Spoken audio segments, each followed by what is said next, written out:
Aloha and shalom. I'm here for the new moon activation. And we have just entered the Gregorian month of September. So you will see that in our title here. And the new moon activation is always about a new beginning, right? It's a dark sky, so that is symbolic, as all things are. And it's reflecting to us a fresh start. Think of it as a blank screen, right? Where you can imagine anything is to come. And I'm going to begin to shuffle the cards while you guys tune in.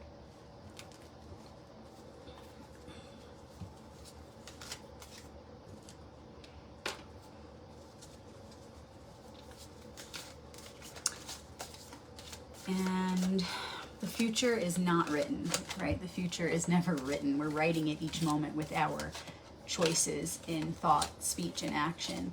However, there is a cycle to things. There are cycles within a great cycle, and we can get hints as to what is to come in that way.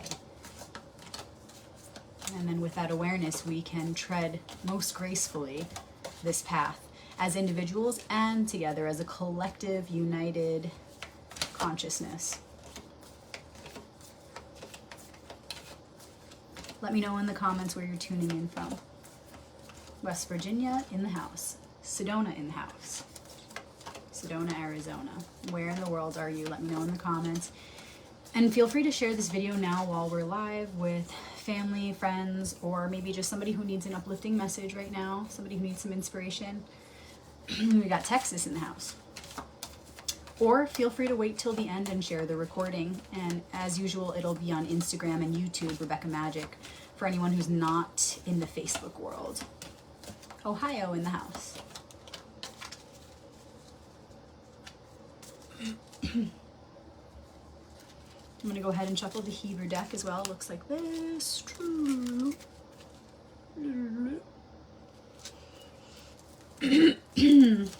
Again, let me know in the comments where you're tuning in from.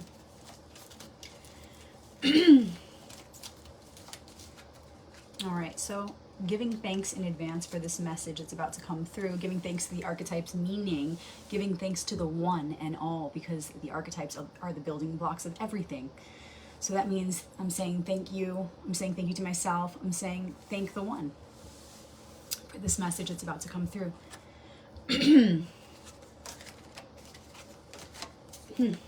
So we're going to receive a map. Okay, it's like this is the brain, and each card represents different neural pathways. And so when we pull these cards out, it's like we are highlighting what is important and we're getting rid of the rest. We're getting rid of all the extraneous stuff that's floating around so that we can get clear and know what it is that we actually need to give our energy to in order to move forward with the most grace and ease and to avoid crisis.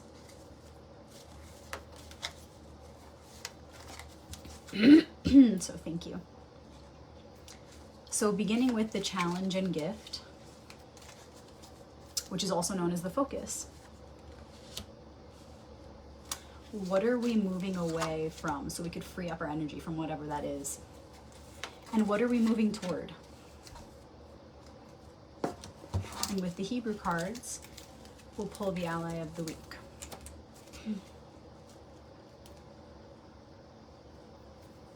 Okay, beginning with the challenge and gift. And of course, as we usually do, we're beginning with a major arcanum card. And this is the moon, Arcanum 18. And a little pro tip for you, if you reduce the number when it's a double digit in the major arcanum and you reduce it to a single digit, you see the first decan of this card. So you see where this card has evolved from, and it gives you a hint as to how to move through this card. So 18 reduces to a 9. 1 and 8 is a 9. So the Hermit is like a secret key to this card. Okay, so the Hermit evolves into the moon, this theme. And this is all about the subconscious. And you can see this crayfish here, or lobster, right? It's like an ancient creature rising up from the depths, right? And this is symbolizing consciousness coming out of the depths, those watery depths, and into the light, right? The light of the moon, coming up onto the ground, the earth from the waters. You can see there's a tamed dog and a wild wolf, representing our dual nature, our dualistic nature, which is also represented here by the towers. And you can see that on this side there's a door. It's representing the feminine, the receptive, the heart. Remember, it's flipped because we're on a camera. So yeah, so there's a lot going on in here, and I can save all the symbolism for my class. If you want to go deep into the symbols of this card, just reach out to me and let me know you want that class. So how does this apply to right now for this new moon? Now is a time to focus on the moon. This is the challenge and gift. How are we going through the current transformation? How are we making the most of our reprogramming that's happening right now? Because think about it this way, 18 is in between 17 and 19. The star, then the moon, and then the sun. The star is when you return to yourself after a lot of stuff happened, you let it all fall away, and you remembered who you are. But now challenges arise again, and you have to maintain that remembrance. You have to stay strong in that remembrance, not just throwing it all out the window, forgetting who you are simply because you're going through hardships. Rather, deepening that remembrance of who you are, anchoring into that as you move through the inevitable challenges, so that with each challenge, as you push through, as you rise above them and transcend those challenges, you anchor in more deeply each time this sense of knowing, this sense of self, this clinging to your spirit, right? The moon also represents the soul. You can see it's like a moon within the sun. It's representing what is within that radiance, what is actually there at the heart of it is the soul. So how are you making the most of your challenges right now? In particular, you want to ask yourself, where am I a little weak in my sense of self, my sense of confidence, self-confidence, self-love? Where do I tend to forget myself? In what situations do I tend to kind of forget my light? And how can I shine my light even brighter in those darkest moments? Where are those moments happening where I just forget? And in there, instill remembrance. Weave in the light of who you really are. I'm losing my voice, I don't know why. Into the darkness. Okay, so soon we're going to come to the sun card, right? Because the tarot is a sequence, so we always want to like keep the wheel turning, so we consider what's to come. And the sun is where we shine all that we've done, all that work that we've done, all that light that we've multiplied through the darkness. And the way that you maximize that potential is by, like I said, asking, where does it feel dark? Where do you forget yourself, who you really are? And how can you, in those darkest of moments, remember, right? Because when it's hardest to be virtuous, when it's hardest to embody and actualize the light of a virtue, is when it does the most alchemy. So when you move to that inevitable part of the sequence, to the sun card, and you get to shine all that you've done, is this going to be worth it? How much effort are you putting in right now? Remember why you're even doing this, what it's all for, because soon you're going to shine. And then after that comes judgment. You get to observe that within yourself. And you're either going to be proud of yourself and feel really good about that, or you're going to say, let's try harder next time around. And the good thing is you can take as many tries as you need, but why? Why not make the most of this experience? If you understand this process, then you'll want to commit to making the most of this experience. So remember now, as you tread through the darkness, what your real light is, who you really are. The star, right, that came before the moon. Take that awareness with you through the night. Don't become, entranced by the twilight, okay? See all light as your own. The light of the sun and the light of the moon, it's all you. And remember that the more you can hold that light and remember your light through the darkest of times, then when you walk into the inevitable story of the sun that's to come and you shine that light, you're going to be shining so bright because you put in that effort. So again, especially where, just like, let's put this into practical terms, especially where it feels really difficult in your life right now to be yourself. and your true self, meaning the light of the virtues, where it feels hard to be patient, to be kind, to be honest, to be all those things.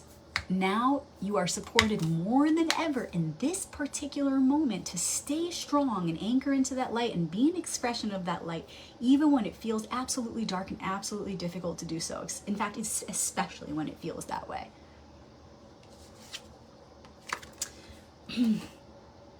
And we're moving out of the Six of Wands, and this card definitely came up in a lot of private readings I did for others in the last part of this moon cycle. So it's very interesting. We're moving away from this now. And this is the Four of Wands, and this is all about building a solid foundation in the spiritual realm first, right? Because everything then reflects from there. You can build all you want in the outside world, but if you don't have a solid foundation, if what you're building is not built upon truth, which is the most solid foundation, it will crumble. Okay, so you should have already done this work. You can't expect to get anywhere if you haven't already done this work. So what this archetype is reminding us right now, and it's within you, it's a part of you talking to you, it's no one outside of you, there's only one. This aspect of you is telling yourself, be careful wherever you're headed, make sure that you solidify this foundation of truth.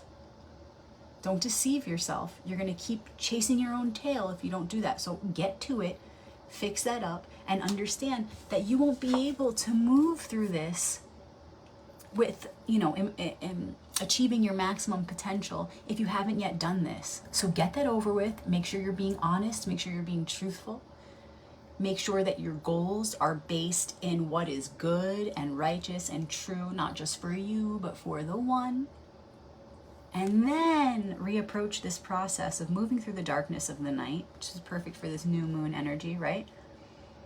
And remember what it's for, right? So if you lay a foundation of truth and then you build upon that, then whatever hardship you go through, you will commit to being an embodiment of that truth to match that foundation so that all the work that you do is sustained.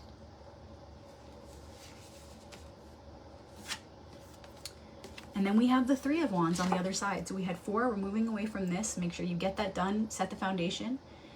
And then here we have the Three of Wands, which is coming up soon. This is a glimpse of what's to come. And the three is all about action, and it's wands. So it's even further action.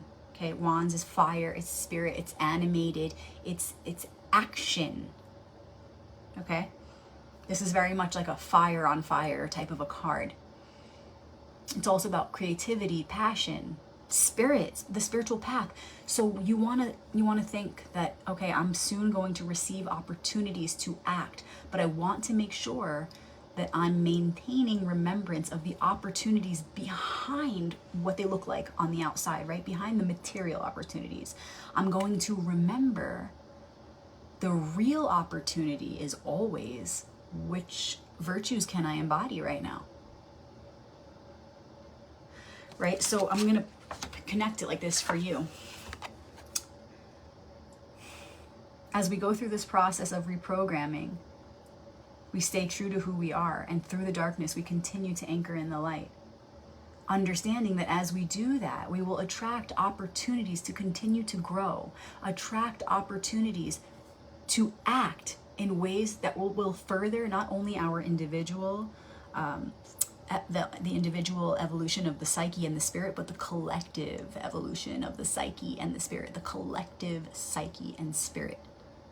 Okay, so understand that the more you behave superficially and you forget who you are right now, you're just going to attract more opportunities to learn those same lessons over and over again. Again, it's kind of like you're chasing your tail.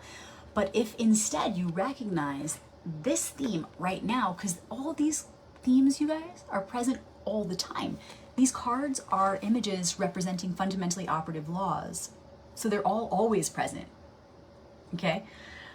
Getting a little trippy here. So if you right now recognize the opportunities to act for the spiritual cause, then you can do this right now, right? And through the darkness, as you move through this process of reprogramming, you recognize the opportunities right here and now and in all moments, really, to embody the light that you really are, to be a virtuous person. That's it. to do acts of goodness. That's it. Then if you do that, more and more opportunities will come, really just through your recognition, through your realization, through your awakening, because the opportunities are already always there for us to act upon. But what will happen is it'll be a graceful ease into whatever is coming at you in the near future. No matter how daunting or how huge the shift might be that you're stepping into, it'll be a more graceful step in, because you'll begin to act on opportunities for goodness, for cultivating goodness and light right here, right now, through the hard times. And it will carry you through these hard times all the way into the next chapter. And it will feel seamless. And you'll feel relief right here and now. And you won't wait for some opportunity to come, because you realize it's here now.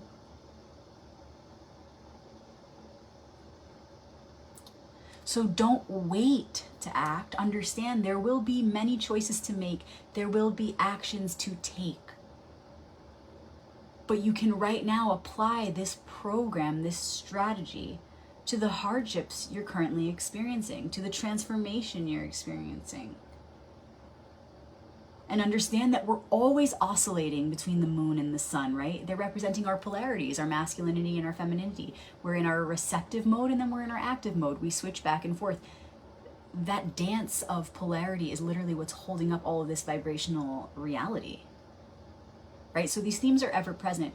So the point is, we're always being given this opportunity to go within, heal from the inside out, and then shine that light of the work we did within.